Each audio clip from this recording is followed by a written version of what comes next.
The other thing that I want to say is that we are glad that everybody was able to join us this morning for the September Residency Liaison meeting. I'll do my best to keep an eye on the chat box to make sure that any of your questions that are coming through the chat that will answer those questions. We'll also pause at different times to ensure, especially those on the telephone, have time to ask any questions that they may have. So without further ado, we'll go ahead and start moving forward here with the presentation this morning. As far as system office updates, there's no official system office updates. I do want to highlight a couple of things. I didn't put it on the slide, but I did want to highlight a couple of things because it came to our attention yesterday that we have not, to be honest, done a great job of providing training when it comes to the residency issues and concerns that are going on. So we want to remedy that. And with that in mind, I want to introduce, and for those of you that may not know him, Dr. Monty Hickman, who serves on the Student Services team. Wanda White used to serve on the Higher Education Collaborative Assistance Authority. I think that's the name of the HECAC. And that is the advisory group that advises the student or the State Education Assistance Authority, which governs the residency laws and policies for the state of North Carolina. So HECAC has several different members representing the different sectors, education sectors. And one of those sectors, of course, are the community colleges. So Jesse Cross from Guilford Tech is a member of that committee. Now Monty Hickman is, and then I also serve on that committee. So Monty, in his role of serving on that committee, is going to begin helping us develop some training and to do that on a more regular basis. So I'm glad that Dr. Hickman will be able to help us out in those situations. And so you may expect to hear from Monty asking for feedback, asking for hot topics and those type of things so we can start developing more regularly scheduled training. As you know, Sonia, our resident BSA for all things enrollment management, she does an excellent job providing the colleague training.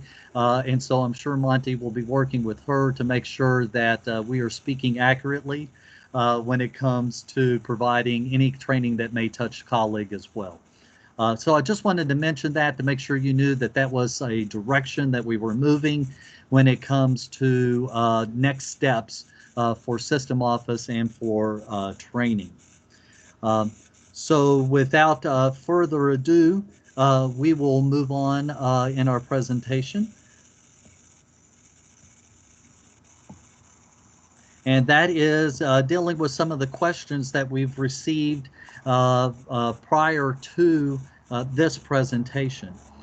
As you know, that one of our goals for this bi-monthly meeting is that we solicit questions and topics from each of you for this meeting in order to keep this meeting relevant and timely answering questions because our role is to make sure that we serve you at the colleges so that you can continue to serve your students.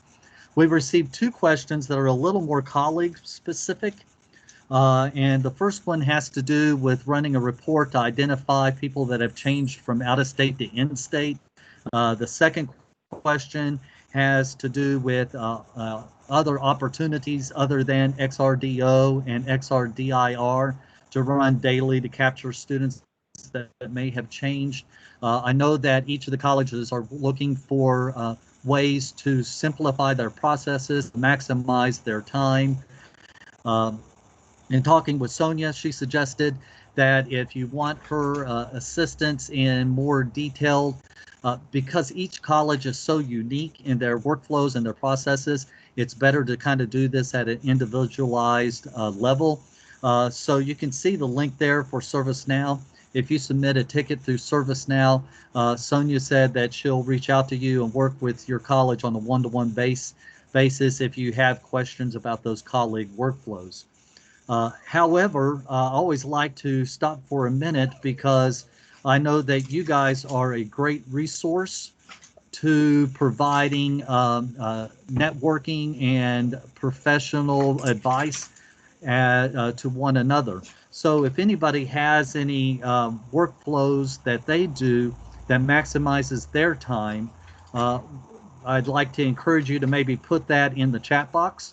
And I'd be glad to read that to anybody if they have any workflows that have really helped them maximize their time, especially when it comes to identifying people who were originally out of state but then changed to in-state. Uh, Joanna Brown says in the chat box, and I'm reading these because of the benefit of the recording and also for those that are on the telephone who may not have access to the chat. Joanna Brown says that with the out-of-state to in-state, it is difficult because that data comes from RDS and we're not necessarily notified. I'm adding that too. So we have to work on that and have our own processes to try to identify that. And then we also have a comment from Blue Ridge, and it's in the form of a question. Is there currently a workflow to determine out-of-state to in-state without being notified by the student? That is basically what the question is in the chat box that we received. I am not aware of anything other than running the XDRO or the XDIR. If there's anybody else that knows of something other than that, please feel free to chime in. JW? Yes. This is Laura from Wake Tech. Okay, thank you, Laura. I've got a little cold.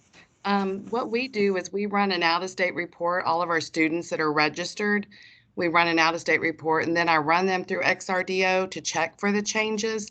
And we run that several times prior to the payment deadlines and then about 3 times after classes start, and we update the students without the student notifying us. Okay, thank you. So let me summarize that back to make sure we understood. So you run an Informer report to identify all your out-of-state students. Does that include applicants as well or just students? No, this is just the registered students that we do it as they register. So it's anybody that's registered. So we're looking at the billing because registrar's office at Wake Tech is responsible for making sure they're billed correctly. So we go ahead, anybody that's registered, if they're out of state, we go ahead and run our Informer report. And then we run that report, those students, that list of students, we run them through XRDO, and then it will show the students that have changed. Okay, excellent. Thank you for sharing that. Would you be willing to share the either the screenshots of the setup or in some way that Informer report with the Residency Liaison listserv? I sure will. Okay, excellent. Thank you. And then we have another comment from Joanna Brown that says XRDO does not work on R for changes. Are you using a saved list? And I think that answer is yes, she's using a saved list and then running XRDO. Is that correct? Yes, that's correct. Okay. So thank you for sharing that. You can, if you want to, you can send it to me and then I'll send it to the listserv if that's simpler for you. That would be great. And the other thing that we do is after the term ends, at about 45 days after a term ends, I go ahead and run that previous term one last time to make sure they did not update because sometimes the effective date will be before the last day of the term. So we do go about 45 days out and still check on the previous term. Excellent, thank you. And that's a good point because if the effective date is before the end of the previous term, then that residency status change is effective for that term, which Yes. could impact the billing and the student's account. So thank you for making sure we knew that nuance. Okay. Does anybody else have any ideas that help in managing students whose residency status has changed from out-of-state to in-state?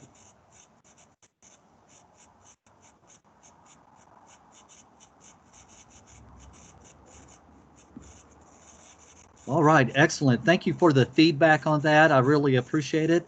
As you know, our sharing with one another is the best way for us to identify best practices and solutions. Our other question that you can see here on slide number 6, for those of you following along on the telephone with the PDF, we're on slide number 6. And the question is, are we able, do we have any updates regarding the statewide ability to update an RCN in colleague as a student moves from one campus to another campus? And basically that is the continuous enrollment process. We know that we have a local continuous enrollment process that we run, but then there's also a state level continuous enrollment process that we run. Our our recommendation to the colleges has been that you continue to run the continuous enrollment process at your local level. And because when a student comes to you, either returning or as a new student, as you download that CFNC application, it should give you the updated RDS information, even though that student has attended a different institution or stopped out at your institution for a time period. So I want to pause there though, because I know that I'm not the expert in this area. We have Tracy with us from the RDS side of the house. Tracy, do you have anything that you would like to add to that answer? Hi, JW. No, I'm not really familiar with the colleague side of things, but as you said, as we process files from Clearinghouse now, we're going to process twice a year. As long as a student is enrolled in college anywhere in North Carolina,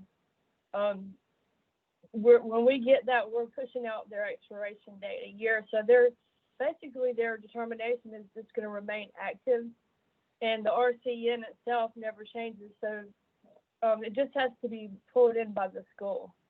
Exactly how that's done, you would probably know better than I. Okay, so I'm going to summarize that, Tracy, just to make sure we heard correctly. Is Okay. that a couple of times a year, RDS checks with the National Clearinghouse. If the students have been enrolled in that semester, then you push out the expiration date on the RDS side for a year. Correct. Okay, and so then when we download that RDS data, when that student comes from another institution or returns to us, we should receive that new expiration date. That's right. Okay. Sonia, I didn't check to see if you were on. I don't want to put you on the spot, but do you have anything you might want to add to this?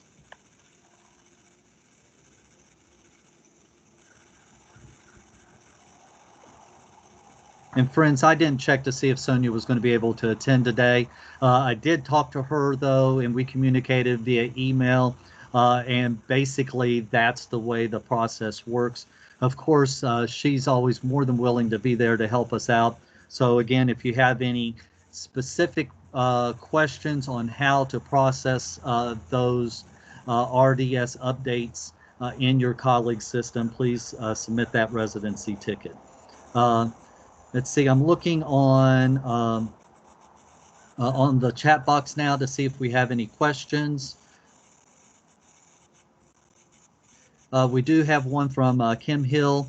I'll read that for everybody's benefit. RCN expiration date extending from one college to the next. Is there something we need to do to make this work because it is not working at Lenore? I just had a current NCSU student apply to our college as a special credit student. His RCN came in as expired June 2020. He had to recently recertify to receive a new expiration date of 12/21. Why are we not getting the extended date automatically from RDS? Tracy, is there anything you can help us in answering that question? Um, well, the only things I can think is one, we're relying on clearinghouse data, so it has to be reported correctly by the school, by the school. And also, I don't think when we started this process, we added a consent. The student had to agree that we could use clearinghouse data. And I really think that 99% of the people out there now have gone through since we put that in place. So the only two things I could think is that we didn't have a response from Clearinghouse, or this was a person that had not initially consented to the Clearinghouse data sharing. I think there's very few people out there still left like that, and eventually there won't be anybody. Other than that, I would have to check on a case-by-case basis and look and see what was going on with those particular people.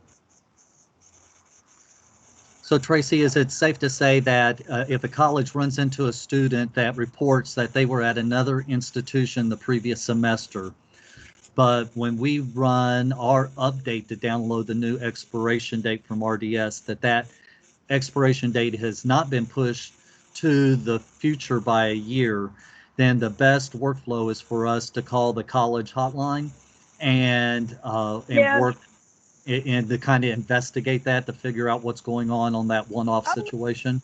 I would say to anybody on this call, if you come across those,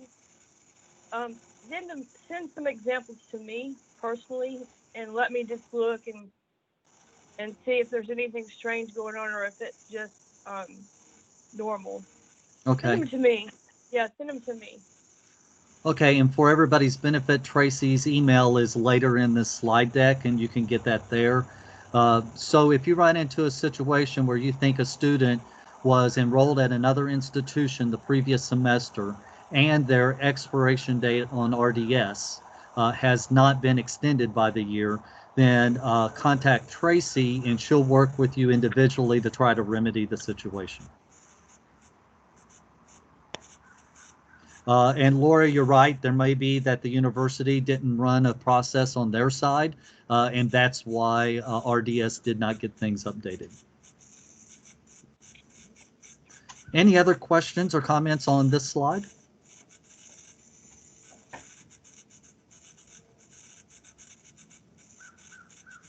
All right, excellent. Then we'll continue moving forward. We are now on slide number 7. This is basically what I was discussing at the top of this presentation, which is the need for training, because we realize that the colleges are onboarding new employees into either new positions or brand new employees who are dealing with residency, and training is something that is paramount for the success of your offices serving students. And so this question is asking if there's a beta site available or a place where you could kind of go in and play in a sandbox to train new employees how to download and use the residency system.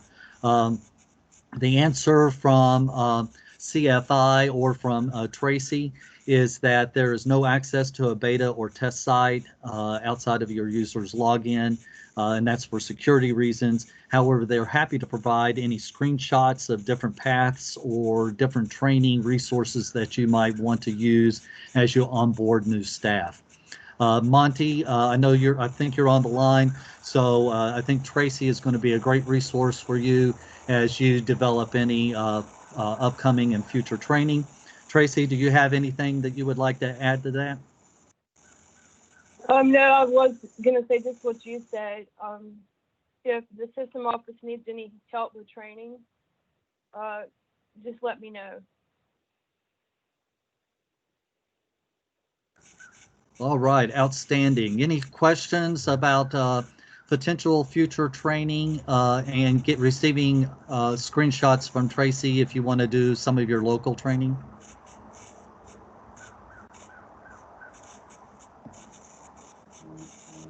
Okay, then we'll go ahead and move on. For those of you on the phone, we're now on slide number 8.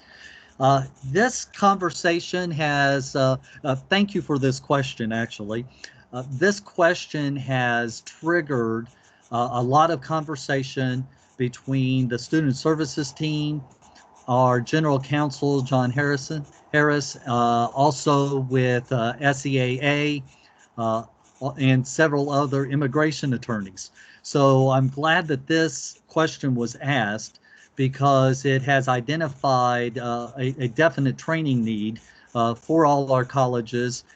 It's also triggered access to some information that maybe everybody had forgotten that was announced. I know that I had forgotten this.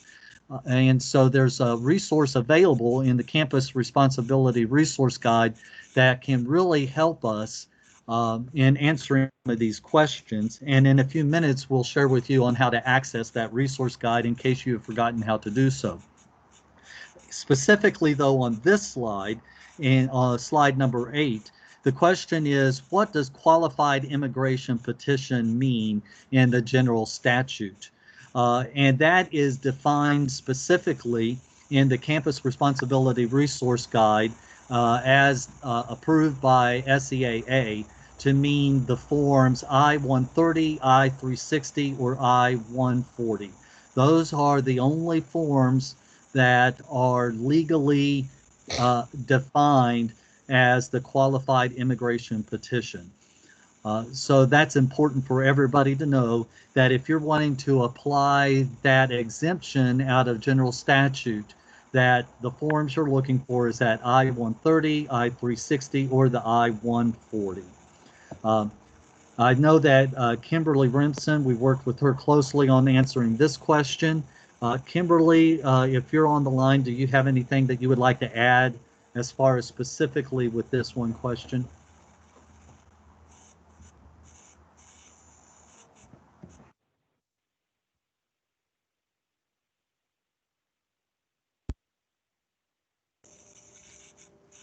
Kimberly, if you're sharing with us, we're not able to hear you.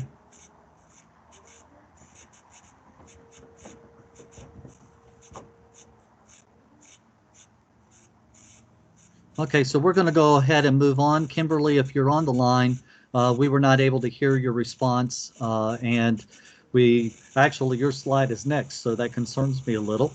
However, because of time, we're going to go ahead and move on, and I'll do my best to cover what Kimberly planned to cover in her next slide. I'm going to check here. Thank you, everybody, for your patience to see if I can see her in the person list.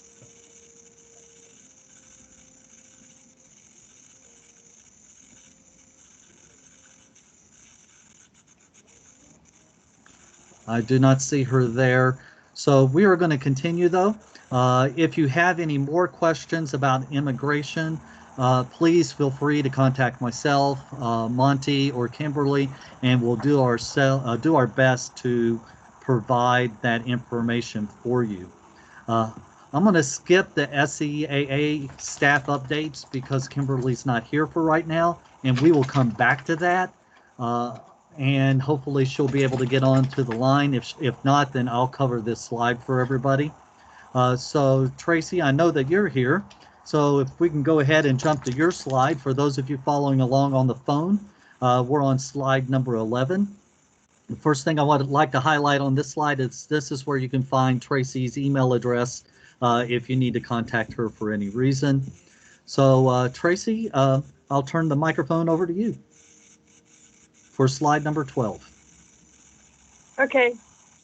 The statistics reports you guys can see JW sent out with his email.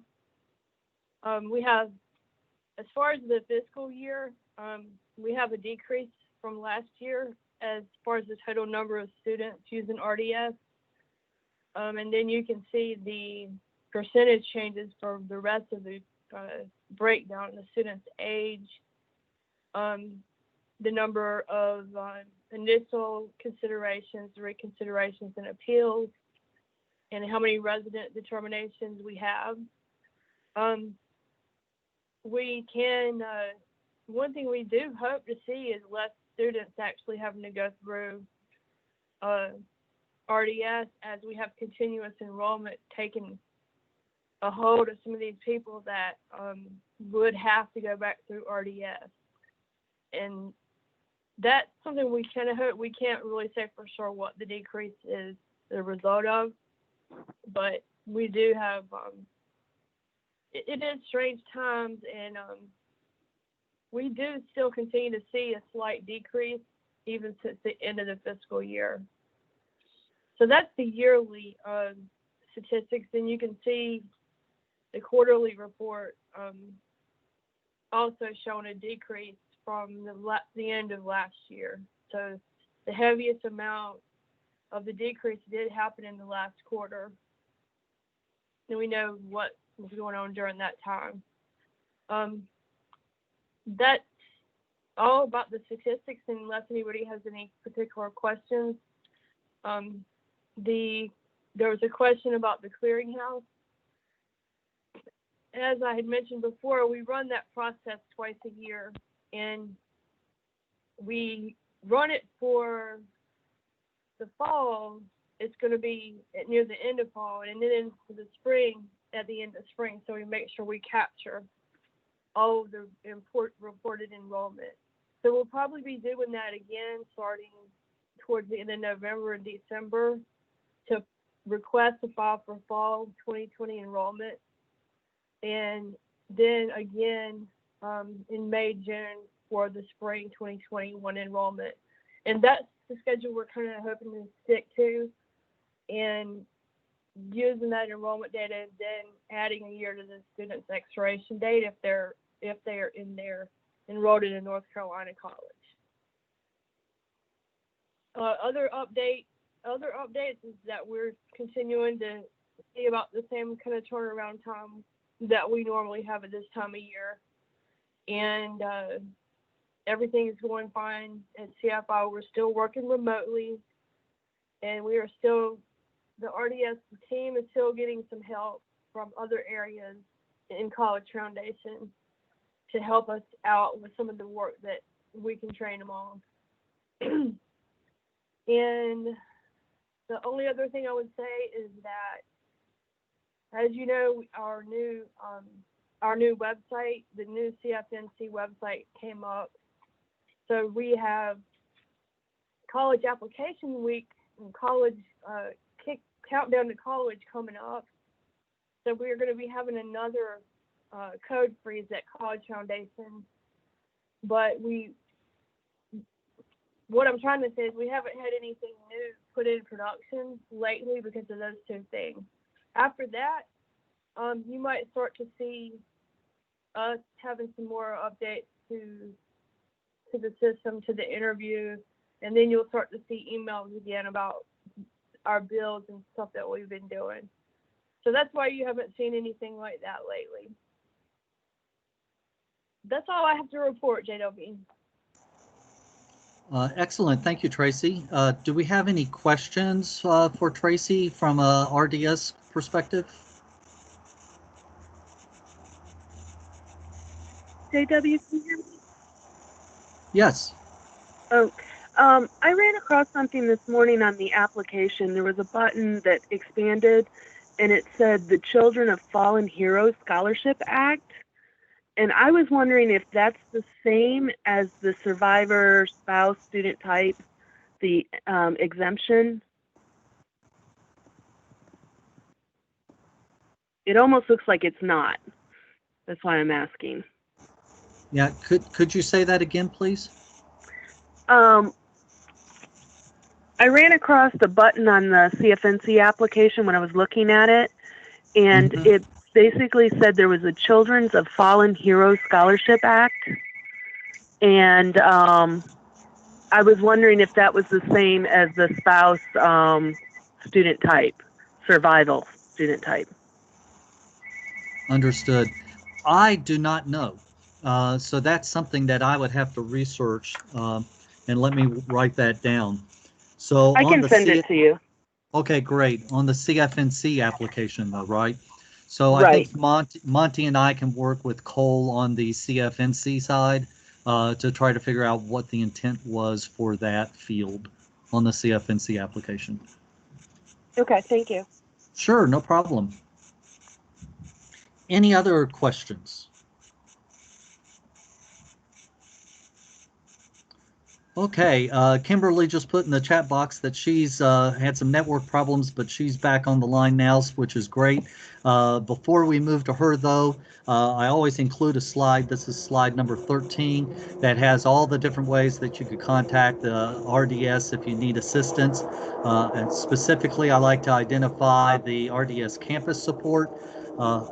Their phone number there and your email address. That's for you at the campus only, though, not for students. So that way you have that hotline to get questions or answers to your questions, excuse me. So Kimberly, are you able to join us now? I am. Good morning, everyone. I'm so sorry. Was trying to get on all morning long and just having internet issues here at home. So thank you so much for waiting to talk with me. JW, I don't know if you've covered that question that came through, campus question in regards to immigration. The Yes, ma'am. previous. We did cover that, and also let them know that we're going to be working to provide some future training, especially on immigration and then some of the other exemptions. And so that's something that Dr. Hickman and I, and probably some help from you and also some help from other experts to provide that training. Great. Thank you so much. So let's talk about SEAA for a few moments. The RDS guidebook, you guys know that we've been working on the guidebook for quite some time in all of our documents, including the guidebook as well as the campus manual, which both are responsibilities of SEAA to keep updated. Those documents are with our legal counsel right now being reviewed, and we're hoping to really get that published within the next few weeks. All of our projects at SEAA was pushed back due to COVID-19 pandemic activities and priorities that the legal office had to take care of. So that is still on our radar. We wanted to make sure that you all are kept abreast of any new updates as far as any legislation or any policy updates. So we have added a repository, a data repository that is on the RDS website. So if you were visiting the RDS website and you scroll all the way down to the bottom of the page, there is a link for school administrators. That link will sign you in, and I'm going to give you, if you will take a moment to write this information down. The login for that website is a general login for everyone. It's not individual specific, so it is a general login that is for all school administrators. The login is capital RDSAMIN.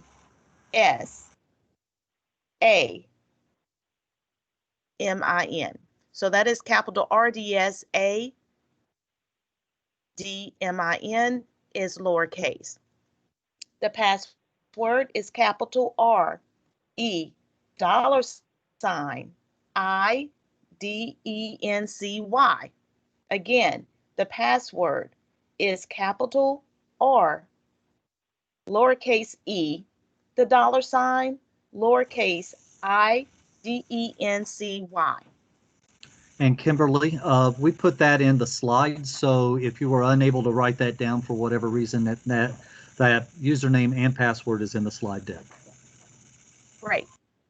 So next we will sign in to the data repository. And this data repository is a place where you can go to and visit for quick resources, quick access to resources. If you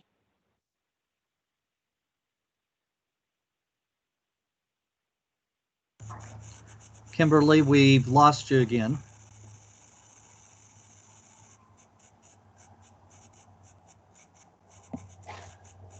But if you are a person that does not like a lot of paper and you want to have quick access, go to the data repository, visit that site and click on all colleges and universities. There's a drop down, and there's a drop down for resources, policies, operations, and contacts. Under resources tab, you will find a link to the RDS guidebook, which is the latest issue of the RDS Guidebook. You'll also find the Campus Responsibility Manual, the latest issue. You'll also find category codes and additional information that we have put out there is one-pagers for counselors and parents and students that will provide you quick information on RDS. The RDS Guidebook, again, will be updated, but what you will find here is the latest version of the RDS Guidebook. The Campus Responsibility Manual is a very useful tool for you on your campus so that you will keep abreast and keep informed in regards to your responsibilities on your campus, what forms you are to collect when you're working with the student for any tracking purposes and for auditory purposes. We are a resource for you always, but if you just have a quick question for exceptions and what you're supposed to do and what you're supposed to collect, the Campus Responsibility Manual is a great resource for you. The category codes, if you see a category code that is delivered from RDS, the category code spreadsheet will be a helpful use and tool for you to keep so that you'll understand what those codes are. So under the campus resources, there is a tab for all colleges and universities, and there's also a specific tab for the community colleges. Under the Community College System tab, there's a direct link there for you to go to for your knowledge base. To find out information, if you can't find the guidance that you needed, then you can put in a resource or a help ticket there to get some additional assistance. We also have tabs listed for our other sectors, the North Carolina Independent Colleges and Universities, and under that tab, and under the UNC School System tab, are specific exceptions and information pertaining to those particular sectors. We try very hard to keep this page updated with all information so that you can have a quick access to it. And if you're not able to get with us, hopefully you'll have an opportunity to read here first and get the answers to your questions. If you'll go back to under the College and Universities tab for one quick moment, I wanted to point out as well resource tabs for policies operations.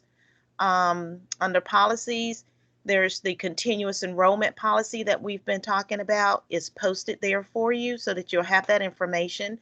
Under operations, you'll find policies and how we're operating with RDS as far as if there's a quality review that is needed to be conducted. Guidance for conflicting residency information. If there's information that's conflicting between RDS and FAFSA, you'll find out information there, the grants portal, and also information on RCN expirations. RDS operations, Tracy Mitchell is the manager there, and she is very good with making sure that operations are up and going, running smoothly, and if there are any policies or operational guides that we can post there for you, we're making sure that those are posted underneath this tab. During our bi-monthly calls, we always have a slide presentation for contacts, but this information is also there under the contact tab. We want to make sure that you have information on how to contact us. Some of this information we're in the process of updating.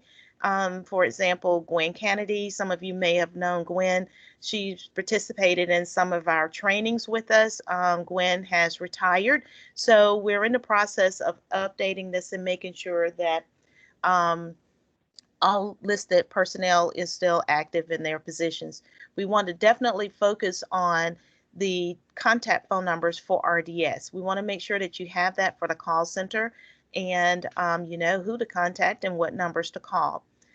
We also want you to know who's on our HECAC, who's helping to make these decisions and determinations and policies that we follow for residency. So we have a list of all of our HECAC members as well, and also for CFI and RDS.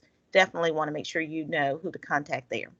So again, our data repository was designed to make sure that you have information. If you have any questions about anything, feel free to reach out to me at SEAA, or to let Dr. Kelly know, and he knows how to contact me, and we will definitely address your concerns and try to get answers for you. Are there any questions about the data repository?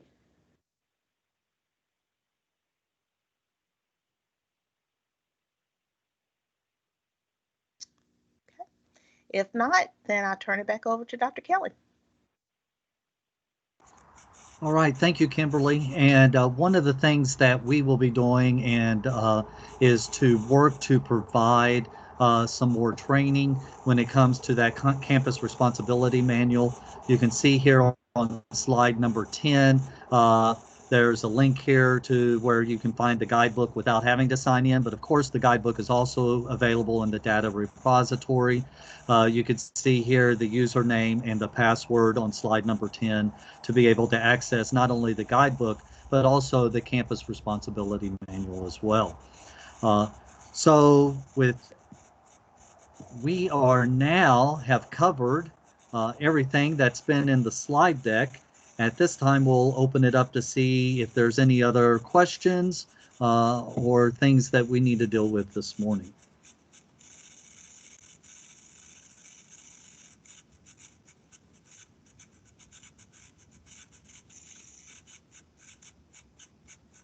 Because internet can kind of move slow sometimes, I'm going to give it another second of silence to see if anything comes into the chat box.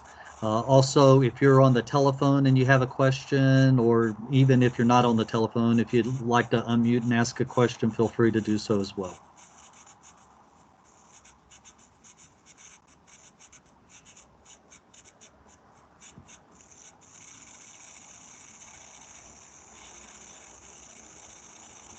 Okay, friends, so before I hang up, I want to do some thank yous. Thank you very much to Kimberly at SEAA and Tracy at RDS.